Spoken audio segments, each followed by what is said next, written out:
Hey, what's up humans? Welcome back to my channel. If you're new to my channel, I would super appreciate it if you would subscribe.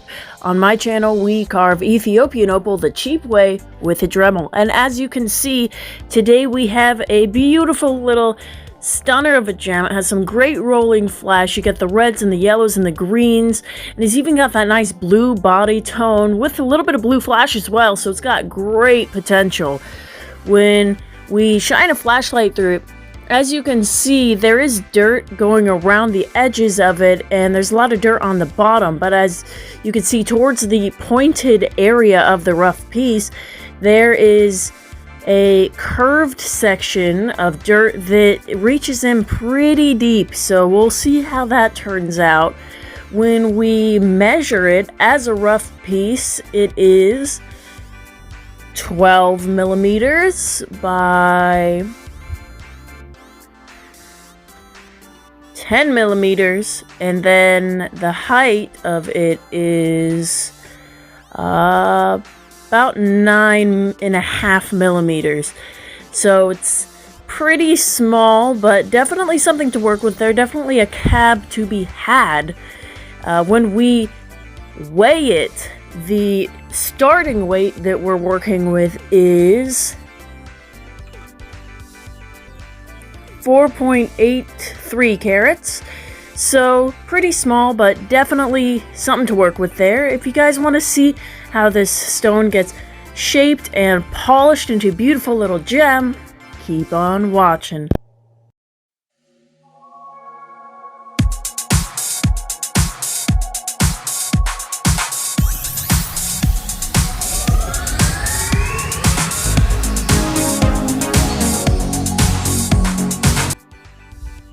So, going over a bit of a game plan here, this stone can be faced from a few different ways, but since we have all that dirt on the bottom there, I was probably going to face it with that dirt part being the flat bottom of the stone, and then kind of where the nice clean face that we were given links up with some of that dirt is going to be the face of it. And I'm sorry that I'm a little bit off camera here, but as you can see, that pointed area is what's going to end up being the face. So, starting on this stone, I ground down the back to be flat first. Now, a lot of times I'll start with the surrounding edges, but this time I really wanted to just get that back down flat because that dirt reached in pretty far, and I wanted to be sure that I knew what I was working with as far as the edges go and the height goes. So for this particular one, it was really important to get the back ground down, and then I started on the edges to get off that superficial dirt as well as that curved dirt section that kind of tried to reach into it. Now, if I had faced it so that that nice flat clean part was the face of it, it would have a lot more color, but I would be working with a lot smaller of a stone. So that would have been the ideal face, but to get a bigger stone, I needed to make that kind of pointed section the face, which kind of made it a bit more of a directional stone. So, as you can see, my footage is a little bit weird. And I want you guys to know, I got a new phone, and this footage is still from my old phone, but in the future, you guys can count on a little bit better footage. And this is kind of what I ended up with before I went on to the Nova points. And then moving on to my Nova points, I still had some dirt in the sides, as well as a little bit of dirt in the back. And so, since it's such a small stone, I wanted to make sure that I was doing some of the shaping on the Nova points, because it's so sensitive with smaller stones, especially when you're working with them by hand, like I do. But, you know, if you're working with it with the dopping stick, it can be a little bit more forgiving because you can see it a little bit better. But with my fingers, you know, small stones like this, A little bit difficult to grip onto, but it's great practice. If you're new to opal carving, I highly suggest that you start out by working on smaller stones because it'll help your hands to be able to grip onto the stones better. Because of course you're going to be able to grip onto big stones, but being able to grip onto smaller stones is, you know, it's an accomplishment. Feels great, let me tell you. But yeah, on the black Nova Point and the brown Nova Point, I did a fair amount of shaping, and I tried to get off all the dirt, but I didn't entirely get it all off. There still was a little bit of dirt in the back of it, but I moved on to the other Diamond Pacific Nova Points regardless. And so I get my Nova Points from Suva Lapidary, but I do believe that there are other places that you can get Nova Points, so take a look around, see what's best for you. Some websites won't ship to certain places. Like, I live in Alaska, and it can be hard to get things to ship here, but Suva Lapidary does indeed ship to Alaska. But when you're working with your Nova Points, a lot of people get a little bit spooked about drying off the stone in between because they're worried about it cracking and drying out. But you can dry it off on your shirt. It'll be fine. Trust me. So this is what the piece looked like once I finished shaping it on the Nova Points. And as you can see, it did not give me a whole lot of color to work with during the process. And then this is it in its white stage. Now, this time I did polish it in its white stage because I'm working a 9 to 5 again, and it was just the period of time that I had that I was able to polish it, and I don't seem to have a whole lot of issues shaping and polishing, or just polishing my stones when they're in their white stage. So, something to keep in mind when you're working with the lapidary paste on the felt tips is if you're somebody who uses dopping sticks, this is the time to whip it out. It'll make it a lot easier for you, but if you do the polishing with your hands like me, you will drop it a lot, and I'll say it 1,000 times more that it's okay if you drop your stone as long as you find it and it didn't crack from the impact. I have wood floors, and I'm able to hear my stone when it drops, and that makes it really easy for me. But if you have carpet, it might be a little bit more difficult for you to hear it when it drops. So maybe like lay something out on the ground, like, I don't know, a trash bag that'll make like a crackly sound.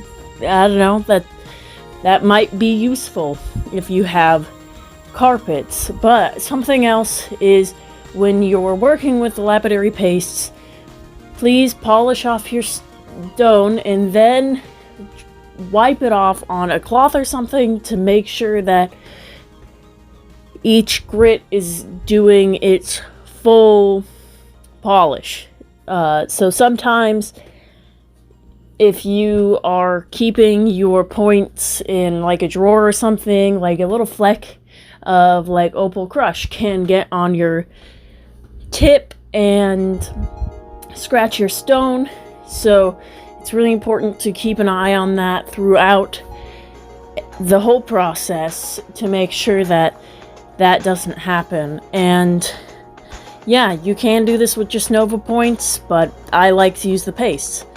So this is the stone when it's finished, and as you can see, it's really crystal, but it has these awesome colors. It's super broad, it's a little bit directional, but we do get great colors from all sorts of different directions, as well as the back looking awesome as well. It's got those good blues, greens, it's got some yellows, a little bit pink, teals, and, the reds are a little faint, and it's more of a fuchsia, but I do really love it. And when we measure it out, it measures 9 millimeters by 7 millimeters, and then the height of it is 11 3.5 millimeters. So I could definitely get a setting for that. And when we weigh it, the final weight of the stone is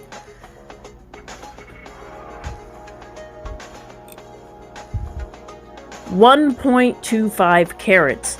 So we lost somewhere around like 3 carats. I'll put the math problem up on the screen. But as you can see, my new camera picks up the blues a lot better than my old one did. So this is the stone before it was shaped, around 4 carats, 4.5 carats or something like that. And it was awesome. You could really see a lot of the great color through that clean break. I love it when there's a clean break. And then this is it when it's all finished, and it's so beautiful, guys. Alright, so now it is giveaway time, and I've already contacted the winners, but I wanted to show you guys what's up anyways. So for the rose quartz, it weighs 152 carats, and I noticed some of you guys guessed in grams, so I'll also whip up the grams here, and it is 30 grams. So congratulations, Boot. Can't wait to ship this out to you. See what you end up doing with it, and yeah, just send me your shipping address in my email, and then we have the parcel of rough Ethiopian opal here. And there's definitely some cabs to be had out of this parcel.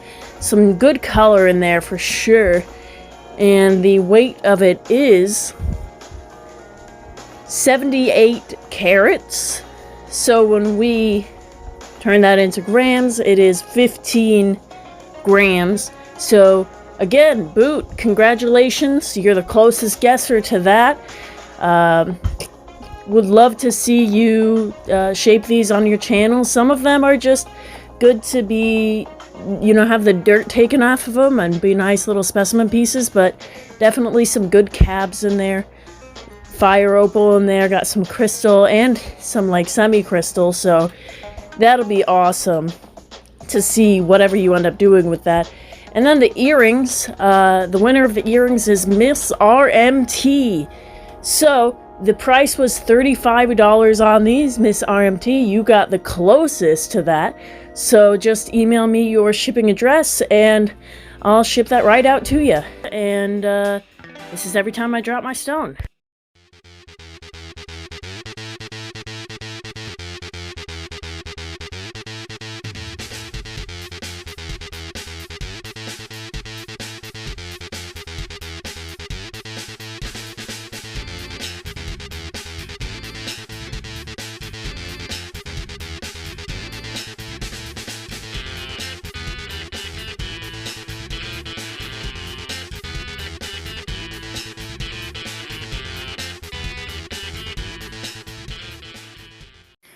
Thank you guys so much for watching. If you enjoyed the video, please give me a subscribe, give me a thumbs up, leave a comment if you have anything to comment about, share this video with your friends, and I'll see you guys next time. I generally feel like posting a video. Later!